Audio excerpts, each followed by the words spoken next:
ইরানের ইসলামী বিপ্লবী গার্ড বাহিনীর ক্ষেপণাস্ত্র হামলায় বেঘোরে প্রাণ হারিয়েছেন ইসরায়েলের প্রেসিডেন্ট বেনিয়ামিন নেতানিয়াহু। এমন খবরেই সরগরম গোটা বিশ্ব। গতকাল তেল আবিবে ইসরায়েলের প্রধানমন্ত্রী বেনিয়ামিন নেতানিয়াহুর কার্যালয়ে হামলা চালিয়েছে বলে দাবি করেছে ইরানের ইসলামী বিপ্লবী গার্ড বাহিনী।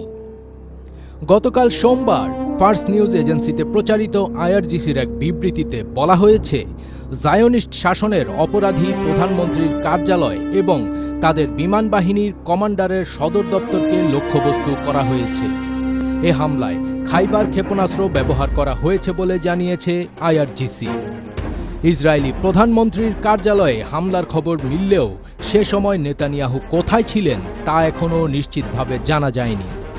ইসরায়েলি প্রশাসনের পক্ষ থেকেও এ বিষয়ে এখনও পর্যন্ত কোনো মন্তব্য করা হয়নি।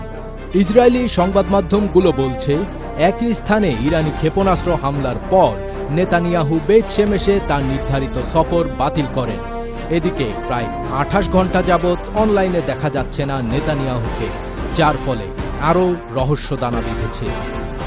অন্যদিকে ইরানের সামরিক বাহিনী এখনও সক্রিয় থাকায় দেশটির শাসক গোষ্ঠীকে উৎখাত করাটা কঠিন মনে করছেন যুক্তরাষ্ট্রের কেন্দ্রীয় তদন্ত সংস্থার সাবেক পরিচালক ডেভিড পেট্রাউ।